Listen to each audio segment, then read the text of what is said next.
आयुष्याचे जाणून घ्यावे, गुरूंच्या चरणी स्वर्ग पहावे, चरणी त्यांच्या नतमस्तक व्हावे. नमस्कार, माझे नाव दिव्या सुदर्शन लोकरे. मी इयत्ता 6वीत शिकत आहे. आज गुरुपौर्णिमेनिमित्त मी सर्वप्रथम समस्त गुरुजनांना वंदन करते. आज गुरुपौर्णिमा.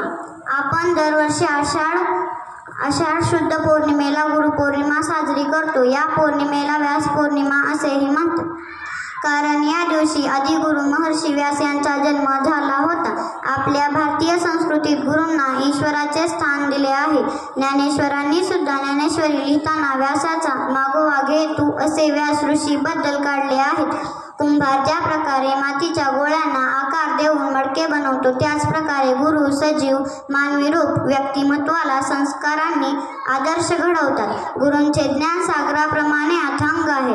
आपण त्यांच्या पुढे नम्र होऊन ज्ञान कण वेचले पाहिजेत. गुरुप्रमाणे शिष्य घडत असतो, म्हणून आपण आपल्या गुरूंच्या आज्ञेचे पालन करायला हवे.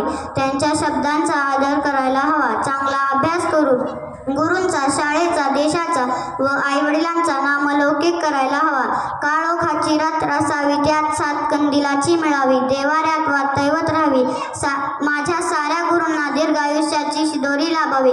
गुरुपौर्णिमेच्या हार्दिक शुभेच्छा. धन्यवाद.